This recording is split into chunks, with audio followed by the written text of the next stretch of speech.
예수님께서 예루살렘에 4번 가셨는데 그 중에 한 번을 가실 때 어떤 사람이 묻습니다. 예수님 구원받을 자가 적습니까? 여기서 여러분들 적다는 이 성경 원문 단어는 올리고이 또는 올리고스 또 올리곤. 우리 성경 번역에는 적다 이렇게 번역했습니다. 이렇게 되어 있지만 실은 적은 정도가 아니에요. 매우 적은, 거의 없는 이러한 뜻입니다. 자, 예수님께서 하나님의 나라에 대한 얘기를 하시면서 청함을 받는 사람은 많되 택함을 받는 자는 적으니라 했을 때 이 적다 이때 똑같이 올리고이, 올리고스, 올리곤입니다.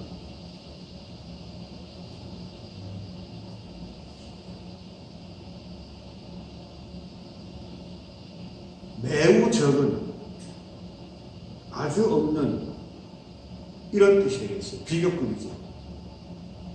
많은, 더 많은, 아주 많은.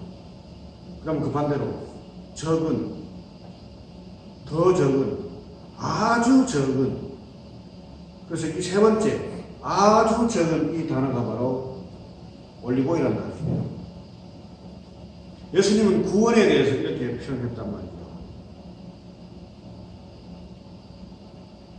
상대적이든 절대적이든 전혀 잘 보이지 않는 구원자들, 그런 표현을 예수님이 썼어요.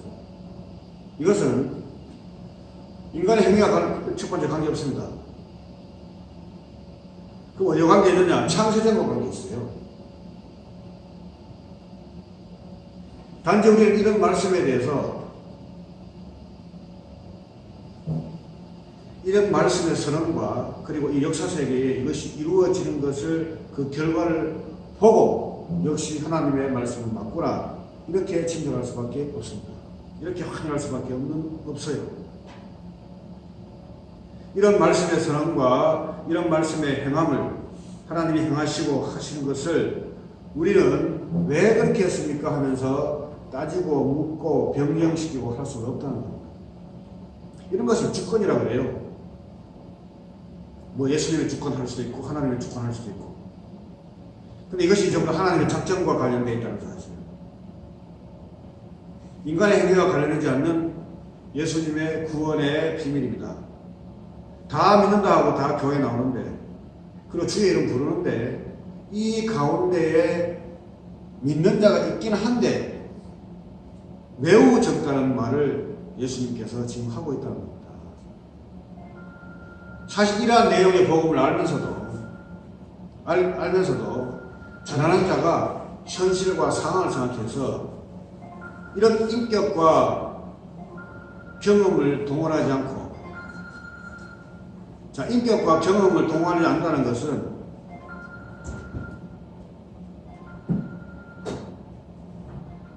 그냥 이론만 알고 그것을 몸소 사람들에게 전하고 그것을 전해야 되겠다. 이것이 하나님 말씀이다. 인격적으로 돌아오는 그 모든 모독감과 어떤 결과에 강지 않고 그런 것을 인격과 경험을 가지고 말한다는 뜻입니다. 이 사실을 여러분들 알면서도 자기 교회에 강력하게 전하지 못한다면은 그 사람은 모르는 것 같은 거예요. 그 복음을 모르는 겁니다. 왜냐하면 맨날 봐야 되고 또 그들한테 헌금받은 것을 먹고 살아야 되잖아요. 목사라고 여러분들 뭐 무슨 천사도 아니고 생활해야 되고 또 자기 일터이기 때문에 또 만약에 나가게 되면 어디 가겠습니까? 목회자가 엄청 많고 이제는 교인들이 옛날처럼 그렇게 뭐 부흥의 시기도 아니고 이제는 골라내야 할 그런 그 시대인데, 그러니까 알면서도 못 전하는 겁니다. 그럼 그것을 우리 하나님이 심판합니다. 결국은. 왜냐하면 하나님의 종은 사람을 좋게 하기 위해서 사명을 주게 아닙니다. 하나님을 족도 그것을 적으로서 주신 말씀을 그대로 전달하는 사자로서 성령을 주시고 이 사명을 줬기 때문에 그런 겁니다.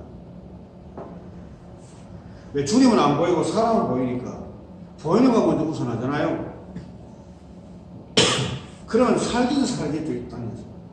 그렇게 인정하고 오래 삽니다. 살지만은 그 끝은요, 심판입니다. 주인이, 종이 자기 뜻대로 안 하는데 그냥 놔둘 종이 주인이 있겠습니까? 근데 그게 쉽지 않다는 거죠. 쉽지 않지만은 너희는 그렇게 해야 한다는 거예요.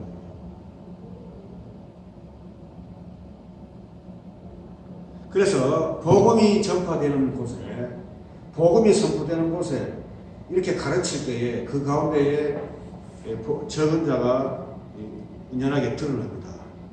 사람은 그 누구나 아담의 본성은 다 똑같아요.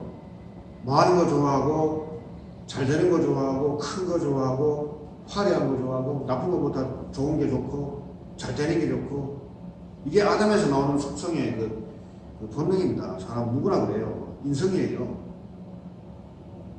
그런데 복음은 우리를 성령께서 십자가에 데려가셔서 이걸 죽여버려요. 죽음을 끝나는 것이 아니라 다시 거기서 살립니다. 그럼 죽음의 흔적은 계속 가지고 있어요. 내가 저기서 죽었지. 그리고 새로운 생명과 새로운 사고방식으로 우리 성령은 우리 인격을 통해서 우리 인격을 인정하시면서 거듭난 이성을 가지고 신앙생활하고 주의 말씀을 듣고 목표를 가지고 살아가기를 원합니다.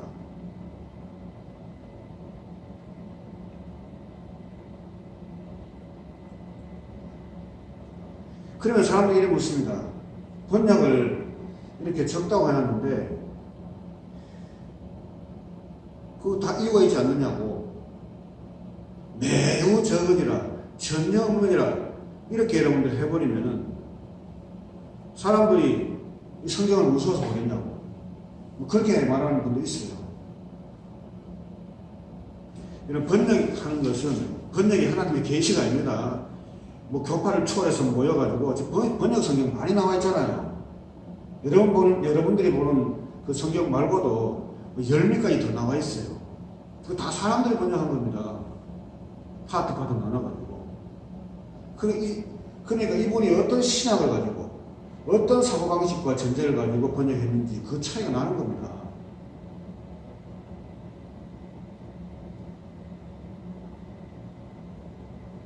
그러면 첫 번째 이렇게 이 말씀을 가지고 일단 직역을 해요. 문법에 맞게. 그러니까 말이 안 되는 경우가 많거든요. 직역을 하면. 그래서 그 다음에 번역을 하고 또 말이 안 되면 의역을 하고 이렇게 해서 연결시키려고 이렇게 해놓은 겁니다. 그럼 이분들이 뭘 보고 그러면은 이 성경을 번역했느냐? 주로 영어 성경을 본 겁니다. 그 다음에 헬라 성경도 참고하고. 그러면은 영어는 그러면 어떤 성경을 보고 번역했습니까? 라틴어 성경을 보고 있어요. 헬라 성경도 물론 참고하겠죠. 근데 헬라 성경, 헬라를 가장 많이 보편적으로 잘 아는 사람이 거의 없거든요. 영어를 많이 알죠. 그렇게 했어요. 그 다음에 그럼 라틴어는 그러면 어떤 성경 보고 번역했습니까? 바로 헬라어 성경을 보고 한 겁니다. 그러면 하나님 말씀, 사도들의 말, 그 당시에 성경을 기록한 사람들의 말 중에서 어느 것이 가장 가깝겠습니까? 당연히 헬라어가 가장 가깝죠.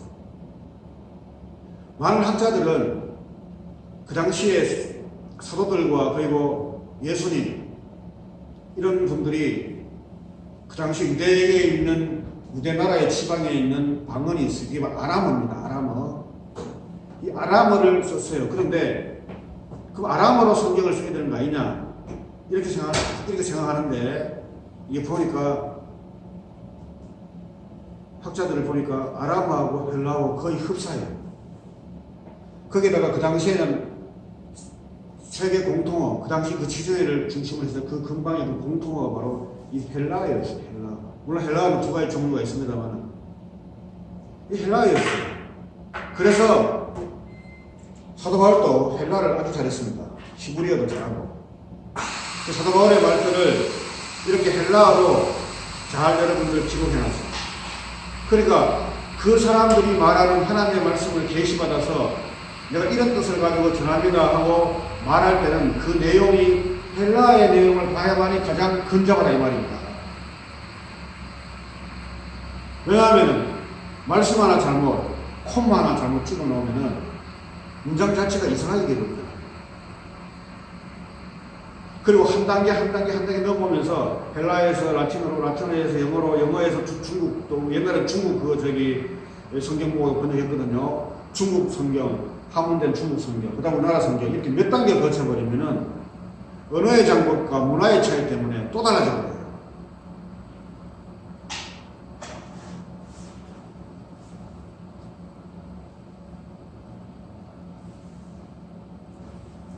그래서 사도 바울은 이 헬라를 잘하는 분이었기 때문에 이걸로 성경을 쓴 겁니다. 헬라에는 두 가지가 있어요. 하나는 그 당시에 문학이 발달하고 철학이 발달하고 수수학과 이런 논리학이 발달한 그 엘리트 계급들 쓰는 헬라어가 있었고, 그 다음에 보통 이렇게 일반인들이 쓰는 헬라어가 있죠. 일상 사람들, 보통 사람들이 쓰는 헬라어, 이 두 개가 있는데, 이 사도 바울은 보통 사람들이 쓰는 이 헬라어, 이 일상 언어를 선택했어요. 왜 그러냐면은 갈라디아서 328절에 보면은 거기에는 유대인이나 헬라인들이 보이지 않습니다. 거기에는 노예나 자유인이 있지도 않습니다. 거기에는 남자나 여자가 있지 않습니다. 왜냐하면 여러분 모두가 그리스도 예수 안에서 하나이기 때문에. 그 당시에는 남녀 차별이 있었고 헬라인과 유대인의 차별이 있었고 종과 주인의 차별이 엄격하게 있었어요. 그런데 너희가 예수 안에서 복음이 오면은 복음 안에 있으면 이제 그것이 다 사라지고 이제 너희는 하나이다. 이런 것들이 사도 바울이 고급 헬라를 쓰지 않고 일상적인 헬라를 써서 모든 사람이 다 알아먹을 수 있도록. 왜? 복음은 언어로 전달되기 때문에 이것을 통해 가지고 하나 되었다는 것을 말해주기 위해서 일상 언어로 쓴 거예요. 이거를 코이네라고 합니다. 코이네란 말은 헬라어로 코이네란 말은 공용의, 공통의 그런 뜻이에요.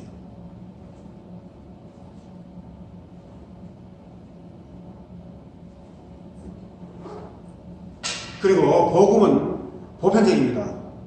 높은 사람을 믿고 특별한 사람이 있는 것이 아니라 누구나 다 올 수 있고 누구나 다 믿을 수 있게끔 그 언어, 그 일상 언어를 통해 가지고 썼기 때문에 이것을 복음의 일반성 이렇게, 교회도 마찬가지입니다. 교회도 보편적이에요.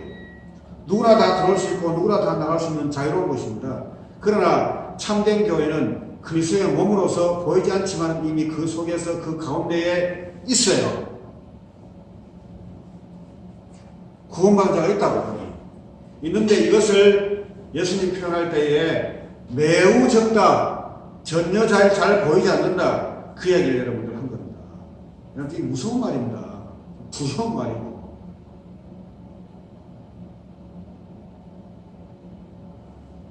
목회 잘하고 교회 잘 되고 크고 해서 우리가 재밌게 잘 교제하고 있다가 우리 천국 가자 하는 이 말을 일시에 깨버리는 말이에요.